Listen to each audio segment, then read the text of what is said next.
पहलवानों के धरने का सियासत की कुश्ती में बदलने की कांग्रेस की केजरीवाल के इरादों को बबीता फोगाट ने न सिर्फ ध्वस्त कर दिया बल्कि प्रियंका वाड्रा को कड़ी फटकार भी लगाई तो कांग्रेस तिलमिला गई। कांग्रेस ने पलटकर बबीता फोगाट पर निशाना साधा और कहा कि वे राजनीति की वजह से अपनी बहनों का साथ नहीं दे रही।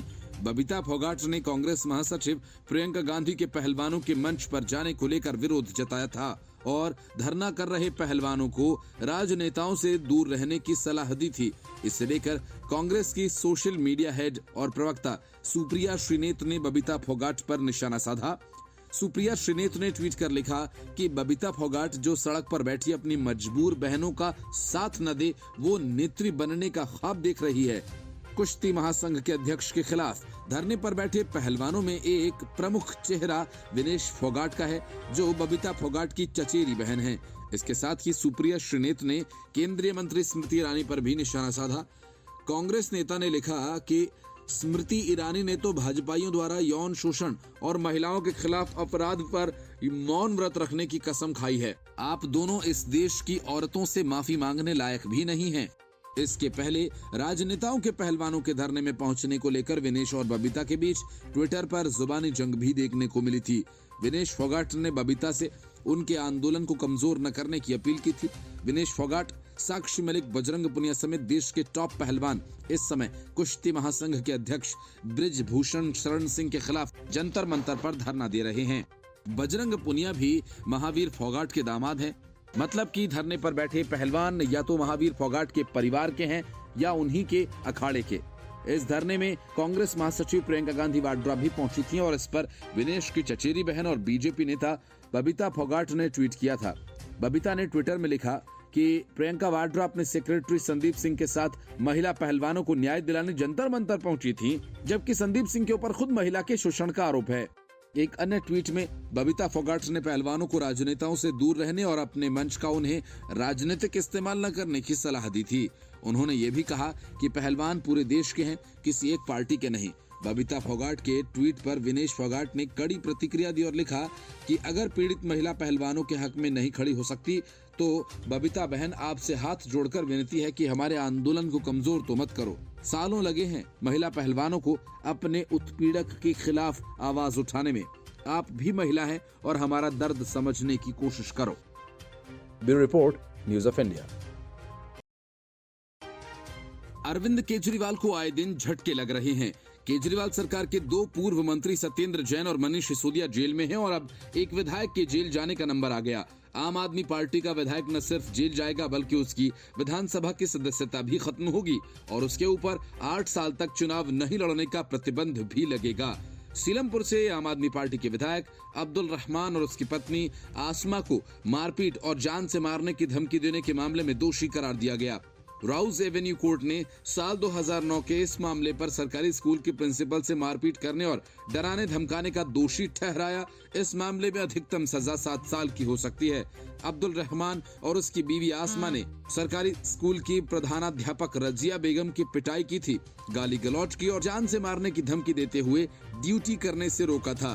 कोर्ट ने इन्हें भारतीय दंड संहिता की धारा 353, 506 और 34 के तहत दोनों को दोषी माना है। राउस एवेन्यू कोर्ट ने अपने फैसले में कहा कि अब्दुल रहमान और आसमा दोनों ने एक समान मकसद से सरकारी स्कूल के प्रिंसिपल के साथ हाथापाई की और उसे चोट पहुंचाई, सरकारी अधिकारी के कामकाज में बाधा डाली और कोर्ट ने कहा कि अभियोजन पक्ष दोनों पर लगे इल्जाम को बाधित करने में कामयाब रहा। अब्दुल रहमान की बीवी आसमा पर भी अपराध सिद्ध हुआ। हालांकि एफआईआर में दर्ज चश्मदीद गवाहों में से एक ने भी बयान दर्ज नहीं कराया था। कोई मेडिको लीगल केस भी नहीं था।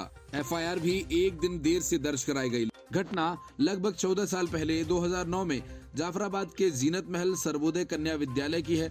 4 फरवरी 2009 को प्रिंसिपल जीनत महल अपनी ड्यूटी पर थी। उस वक्त आसमा स्कूल में आई और जीनत महल को थप्पड़ जड़ दिया। कुछ देर बाद रहमान अपने साथियों के संग आया और प्रिंसिपल के साथ अभद्रता की और धमकी दी। आम आदमी पार्टी के विधायक और उसकी पत्नी आसमा को अधिकतम 7 साल की सजा हो सकती है। नियमों के मुताबिक यदि विधायक को 2 साल से अधिक की सजा सुनाई जाती है तो वह दिल्ली विधानसभा की सदस्यता से अयोग्य हो जाएगा। महिला ने आरोप लगाया था कि अब्दुल रहमान ने उसके साथ छेड़छाड़ की थी और जब उसने विरोध किया तो उसके साथ मारपीट की गई थी। घटना जाफराबाद नगर निगम के उपचुनाव के दौरान की है। Bureau report, news of India. Delhi के जंतर मंतर पर पहलवानों का धरना अब राजनीतिक अखाड़ा बन गया है। एक दिन पहले कांग्रेस की नेता प्रियंका गांधी वाड्रा अपनी फजीहत करवा कर लौटी, लेकिन इससे कांग्रेस को कोई फर्क नहीं पड़ा। अब प्रियंका गांधी वाड्रा के जमीन घोटाला मामले में फंसे पति रॉबर्ट वाड्रा पहुंच गए। कांग्रेस और केजरीवाल के पीछे पीछे भीम आर्मी का चंद्रशेखर भी पहुंच गए। दिल्ली यूनिवर्सिटी के छात्र भी इसमें कूद गए। मतलब कि रायता अब तेजी से फैल रहा है। कुश्ती संघ के अध्यक्ष ब्रजभूषण शरण सिंह पर पहलवानों द्वारा लगाए गए यौन उत्पीड़न के आरोपों के बाद उनके खिलाफ 2 एफआईआर दर्ज हो चुकी हैं, लेकिन पहलवान ब्रजभूषण शरण सिंह की गिरफ्तारी पर अड़े हुए हैं। इस बीच खिलाड़ियों के धरने प्रदर्शन को लेकर ओलंपिक पदक विजेता योगेश्वर दत्त ने बड़ी बात कही। योगेश्वर दत्त पहलवानों के यौन उत्पीड़न के आरोपों की जांच करने वाली समिति के सदस्य भी रहे हैं। उन्होंने कहा, पुलिस तभी कार्रवाई करेगी जब आप उन्हें इसकी सूचना देंगे। अगर कोई घर पर बैठता है तो वह ऐसा नहीं करेगी। योगेश्वर दत्त ने कहा कि पहलवानों को 3 महीने पहले ऐसा करना चाहिए था। मैंने पहले भी कहा था कि अगर ये कार्रवाई चाहते हैं तो इन्हें इसकी सूचना पुलिस को देनी चाहिए। योगेश्वर दत्त ने कहा कि पुलिस एक्शन तभी लेगी जब आप रिपोर्ट करेंगे। ये बात मैंने पहलवानों को पहले भी बोली थी। पुलिस रिपोर्ट कर देनी चाहिए। न्याय तो कोर्ट से ही मिलेगा। 2 कमेटीज भी बनाई गई थी। कमेटी किसी को दोषी या निर्दोष साबित नहीं कर सकती और न ही कमेटी के पास ये पावर है। पावर तो केवल कोर्ट के पास है। दोषी और निर्दोष साबित करने का कमेटी का तो केवल इतना काम है कि वो दोनों पक्षों की बात सुने और आगे की रिपोर्ट सबमिट करे। योगेश्वर दत्त ने कहा कि अब कमेटी की जांच का तो कोई महत्व नहीं होगा, शायद क्योंकि कोर्ट के पास केस चला गया है। ये सच है, खेल मंत्री के घर के अंदर 2-3 दिन पहलवान 5-6 घंटे लगातार रहे और घर के बाहर मीडिया खड़ी रहती है। अब अंदर किसे कितना समय मिला ये मुझे नहीं पता। पुलिस रिपोर्ट दर्ज हो चुकी है। अब पहलवानों का क्या निर्णय होगा या उनके मन में क्या है ये मुझे नहीं पता। अब तो वैसे एफआईआर दर्ज हो चुकी है, आगे का काम कोर्ट करेगा। अब पहलवानों को अपनी प्रैक्टिस पर ध्यान देना चाहिए। पहलवानों के धरने को समर्थन देने के लिए भीम आर्मी के मुखिया चंद्रशेखर भी जंतर मंतर पहुंचे हैं।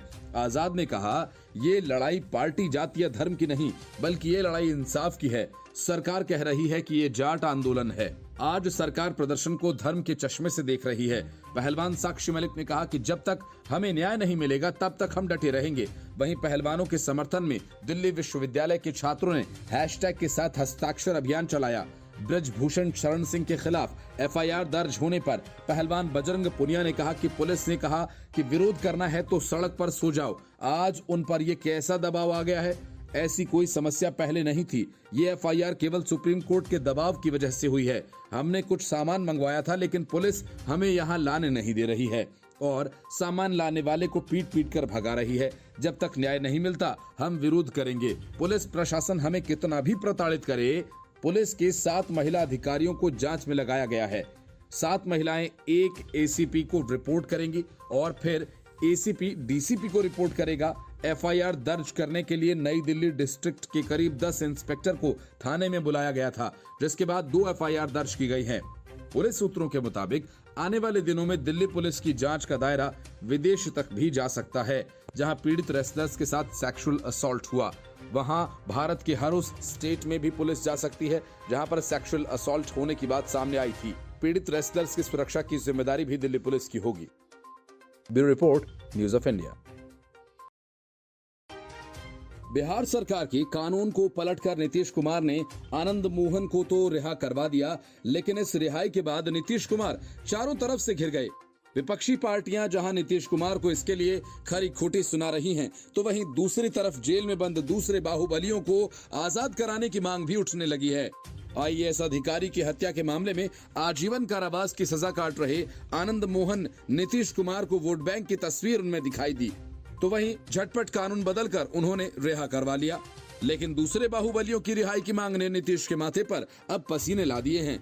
लालू प्रसाद के नेतृत्व वाले राष्ट्रीय जनता दल से ताल्लुक रखने वाले एक और पूर्व सांसद प्रभानाथ सिंह के साथ साथ मोकामा से पूर्व विधायक अनंत सिंह को भी सजा से मुक्त कराए जाने के लिए आवाज उठाई जाने लगी है।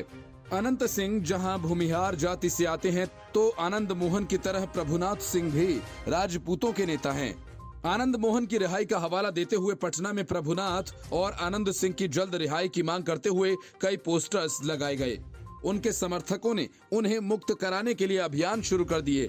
जनता दल के तत्कालीन विधायक अशोक सिंह की उनके पटना आवास पर गोली मारकर हत्या कर दी गई थी और इस केस में प्रभुनाथ सिंह को मई 2017 में हजारीबाग की एक अदालत ने आजीवन कारावास की सजा सुनाई थी।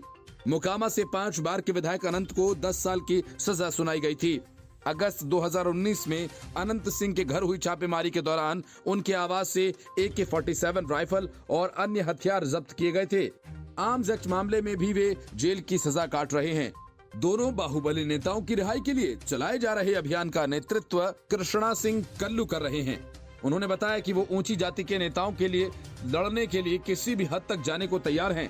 स्वर्ण क्रांति दल के प्रमुख होने का दावा करने वाले कल्लू ने कहा कि राज्य सरकार को उन्हें छोड़ना ही पड़ेगा। सत्तारूढ़ महागठबंधन के नेताओं ने ऐसी मांगों को खारिज कर दिया। जेडीयू के राष्ट्रीय महासचिव राजीव रंजन ने कहा कि इसका कोई मतलब नहीं है। निर्धारित प्रक्रिया के तहत आनंद को जेल से रिहा किया गया। इन नेताओं ने अपनी जेल की अवधि को पूरा नहीं किया है। Bureau report, news of India.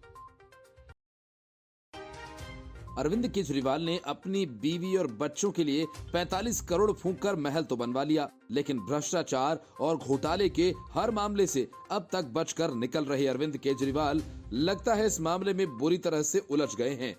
वजह ये कि खर्च की फाइल्स गायब हों और इसके पहले LG वीके सक्सेना ने एक्शन ले लिया तो परेशान आम आदमी पार्टी ने अभी से कहना शुरू कर दिया कि LG जो कहेंगे मुख्य सचिव लिख कर दे देंगे। मतलब ये कि रिनोवेशन मामले में कई और बड़े खुलासे होने वाले हैं और इसलिए आम आदमी पार्टी ने अभी से फील्डिंग सजाना शुरू कर दिया है। दिल्ली के स्वास्थ्य मंत्री सौरभ भारद्वाज ने LG पर निशाना साधते हुए कहा कि वे LG के लगाए हुए चीफ सेक्रेटरी हैं। LG उन्हें जो कहेंगे चीफ सेक्रेटरी वो लिख कर देंगे। यही अब तक का पैटर्न रहा है। सौरभ भारद्वाज ने आगे कहा कि अस्पतालों के OPD काउंटर से कर्मचारियों को हटा दिया गया। मोहल्ला क्लिनिक के डॉक्टर्स की सैलरी रोक दी गई। दिल्ली विधानसभा की समिति ने कहा कि कई अधिकारी दिल्ली के गरीब लोगों की पेंशन रोकने के षड्यंत्र में शामिल थे। LG ने चीफ सेक्रेटरी से इन सब की जांच तो नहीं कराई। LG सिर्फ राजनीतिक जांच कराते हैं और वे जो कहते हैं वह चीफ सेक्रेटरी लिख कर दे देते हैं। CM आवास के रिनोवेशन पर सौरभ भारद्वाज ने कहा कि जो कागजात मीडिया को दिए गए, ऐसा नहीं हो सकता कि ये सब LG की मर्जी के बिना चल रहा हो। देश के प्रधानमंत्री 450 करोड़ से ज्यादा का अपना मकान बना रहे हैं, उस पर तो कोई चर्चा नहीं हो रही। अरविंद केजरीवाल के मकान के बारे में कहा जा रहा है कि 40 करोड़ खर्च कर लिया तो ज्यादा हो गया। मुख्यमंत्री और प्रधानमंत्री के मकान में क्या ज्यादा अंतर होता है? CM आवास के रिनोवेशन की जांच के लिए LG वीके सक्सेना ने चीफ सेक्रेटरी को आदेश जारी कर दिए हैं। LG ऑफिस के प्रिंसिपल सेक्रेटरी ने मुख्य सचिव को लेटर लिखकर CM आवास के रिनोवेशन से जुड़े सभी कागजात और फाइल्स सुरक्षित करके 15 दिन में रिपोर्ट पेश करने के निर्देश दिए हैं। इन फाइल्स के आधार पर मुख्य सचिव PWD विभाग के अधिकारियों और मंत्रियों की भूमिका की जांच करेंगे। मामले में इस बात की भी जांच की जाएगी कि क्या रिनोवेशन के अनुमति दिए जाने के लिए कुछ वित्तीय नियमों में बदलाव किया गया और इसके लिए कौन जिम्मेदार है। इससे पहले आबकारी नीति मामले समेत कुछ अन्य मामलों से जुड़ी फाइल्स गायब थीं और सबूतों को कथित तौर पर मिटा दिया गया। इससे पहले दिल्ली बीजेपी अध्यक्ष ने आरोप लगाते हुए कहा था कि कोविड के दौर में 1 सितंबर 2020 से लेकर 30 दिसंबर 2021 तक के 16 महीने का वक्त ऐसा था जब बड़े से बड़ा उद्योग व्यापार बंद था, मार झेल रहा था मंदी की। दिल्ली सरकार का राजस्व आधे से भी कम पर आ गया था और दिल्ली सरकार ने विकास कार्य ही नहीं अनेक राहत कार्य भी धन के अभाव में रोक दिए थे। ऐसे में 45 करोड़ रुपए खर्च करना अरविंद केजरीवाल के घर पर उनकी संवेदनहीनता का प्रमाण है। Bureau report, news of India. Kerala में पहले लव जिहाद, फिर 32,000 महिलाओं का जबरन धर्म परिवर्तन और फिर उन्हें ISIS और हक्कानी नेटवर्क के पास सेक्स स्लेव बनाकर भेजे जाने की कहानी दिखाने वाली फिल्म द केरल स्टोरी का विरोध तो तभी शुरू हो गया था जब इस फिल्म का टीजर जारी किया गया। पूरे केरल में इस फिल्म को लेकर सियासत उफान पर है। अब केरल के CM पिनरई विजयन भी इस मामले में सामने आए। उन्होंने फिल्म निर्माताओं की आलोचना शुरू करते हुए ये कहा कि वे लव जिहाद का मुद्दा उठाकर राज्य को धार्मिक उन्माद के केंद्र के रूप में पेश कर रहे हैं और संघ परिवार के प्रचार को आगे बढ़ा रहे हैं। जब से द केरल स्टोरी फिल्म का टीजर रिलीज हुआ है तभी से फिल्म सवालों के घेरे में है। मुख्यमंत्री पिनरई विजयन ने कहा कि लव जिहाद जैसे मुद्दों को अदालतों, जांच एजेंसीज और यहां तक कि गृह मंत्रालय द्वारा खारिज कर दिया गया। विजयन ने कहा कि पहली नजर में हिंदी फिल्म का ट्रेलर सांप्रदायिक ध्रुवीकरण पैदा करने और राज्य के खिलाफ नफरत फैलाने के कथित उद्देश्य से जानबूझकर निर्मित प्रतीत होता है। उन्होंने कहा कि इसके बावजूद दुनिया के सामने राज्य को अपमानित करने के लिए फिल्म के मुख्य आधार के रूप में केरल को दिखाया गया। विजयन ने कहा, इस तरह के प्रचार फिल्मों में उनमें दिखाए गए मुसलमानों के प्रति नफरत को केरल में राजनीतिक लाभ हासिल करने के संघ परिवार के प्रयासों के संदर्भ में देखा जाना चाहिए। उन्होंने संघ परिवार पर केरल में धार्मिक सद्भाव को नष्ट करने की कोशिश करने और सांप्रदायिकता के जहरीले बीज बोने का भी आरोप लगाया। कुछ दिन पहले केरल में सत्तारूढ़ सीपीआईएम और विपक्षी कांग्रेस दोनों ने विवादास्पद आगामी फिल्म पर निशाना साधा था और कहा कि जहर उगलने के लाइसेंस के लिए अभिव्यक्ति की स्वतंत्रता नहीं मिली है और फिल्म राज्य के सांप्रदायिक सद्भाव को नष्ट करने का एक प्रयास है। तमिलनाडु के एक पत्रकार ने केरल के मुख्यमंत्री पिनरई विजयन को द केरल स्टोरी फिल्म का टीजर देखने के बाद पत्र लिखा था। पत्रकार ने केरल सरकार से फिल्म के निर्देशक को बुलाने और टीजर की सच्चाई की जांच करने की रिक्वेस्ट की थी, जिसमें दावा किया गया कि केरल की 32,000 लड़कियों का जबरन धर्म परिवर्तन किया गया, जो बाद में आतंकवादी ग्रुप ISIS में शामिल हो गईं, जिन्हें इस्लामिक इराक और सीरिया आतंकवादी समूहों में भेजे जाने के लिए कट्टरपंथी बनाया गया था। इसी पर विवाद छिड़ गया। टीजर में अभिनेत्री अदा शर्मा बुर्के में नजर आई। उन्होंने बताया उन्हें हिंदू से इस्लाम में लाया गया और शालिनी उन्नी कृष्णन से फातिमा बनाया गया। वे नर्स बनकर जनता की सेवा करना चाहती थीं, लेकिन वो आतंकवादी बन जाती हैं। ये कहानी अदा के साथ 32,000 लड़कियों की है जो केरल राज्य से गायब हो चुकी हैं। इस फिल्म को सुदीप्तो सेन ने डायरेक्ट किया। प्रोड्यूस विपुल अमृतलाल शाह ने किया है। अदा शर्मा फिल्म में लीड रोल में दिखेंगी। फिल्म का टीजर सामने आते ही इस पर विवाद छिड़ गया। विवाद में अदा शर्मा ने कहा कि भारतीय से भी पहले एक इंसान होने के नाते इसे समझने की जरूरत है कि ये एक बहुत ही डरावनी कहानी है। लड़कियां गायब हो रही हैं। उन्हें कहा कि ये और भी डरावना है। लोग इसे प्रोपेगेंडा कह रहे हैं और नंबर डिस्कस कर रहे हैं। अदा शर्मा ने बताया कि पहले हमने तथ्य बताए, फिर संख्या बता रहे हैं, कितनी लड़कियां गायब हैं। उन्होंने कहा कि इस समय उल्टा नहीं कर रहे कि पहले नंबर बता रहे हैं। उन्होंने आशा जताई कि लोग फिल्म देखेंगे, तब ये सवाल नहीं करेंगे। Bureau report, news of India. 45 crore में सज धज कर तैयार हुआ अरविंद केजरीवाल का रंग महल, जिसकी रंगीन कहानी सामने आई तो उनकी पार्टी के होश उड़ गए। और जब LGVK सक्सेना ने मामले की जांच के आदेश दिए तो जनता के सामने जवाब देने की जगह अरविंद केजरीवाल ने 2 मंत्रियों की ड्यूटी लगा दी कि चाहे जैसे भी हो, एक भी फाइल LG के पास नहीं जानी चाहिए। तो सबसे पहले सौरभ भारद्वाज सामने आए। उन्होंने बातें तो तमाम कही, लेकिन ये नहीं बता पाए कि केजरीवाल का रंग महल कैसे और किसके आदेश पर बना, किसके आदेश पर इतने सारे पैसे खर्च हुए और किसकी वजह से इतनी सारी गड़बड़ियां हुई। उसके तुरंत बाद आतिशी मारलेना सामने प्रकट हुई और केजरीवाल सरकार में PWD विभाग का काम देख रही आतिशी मारलेना ने कुछ कहा। उसका लब्बो-लुआब ये था कि कोई भी फाइल LG के पास भेजने नहीं जा रही। लोक निर्माण विभाग मंत्री आतिशी मारलेना ने LG को एक चिट्ठी लिखी। आतिशी मारलेना ने कहा कि LG के पास किसी भी प्रकार की कार्रवाई को निर्देशित करने की कोई शक्ति नहीं है। LG सीधे किसी अधिकारी को आदेश नहीं कर सकते। आतिशी मारलेना ने पत्र में लिखा कि मैंने मुख्य सचिव को संबोधित आपके पत्र की मीडिया रिपोर्ट देखी। आपने लोक निर्माण विभाग के जीर्णोद्धार से संबंधित अभिलेख की मांग की है। दिल्ली के मुख्यमंत्री के आधिकारिक आवास को जब्त कर लिया जाए और आपको सुरक्षात्मक हिरासत में लिया जाए। इस पर एक तथ्यात्मक रिपोर्ट आपको प्रस्तुत की जाए। PWD मंत्री ने पत्र में आगे लिखा, जैसा कि मुझे यकीन है आप जानते हैं कि दिल्ली सरकार के PWD मंत्री के रूप में मैं लोक निर्माण विभाग में संबंधित सरकार की किसी भी काम के लिए मुख्य रूप से जिम्मेदार हूं।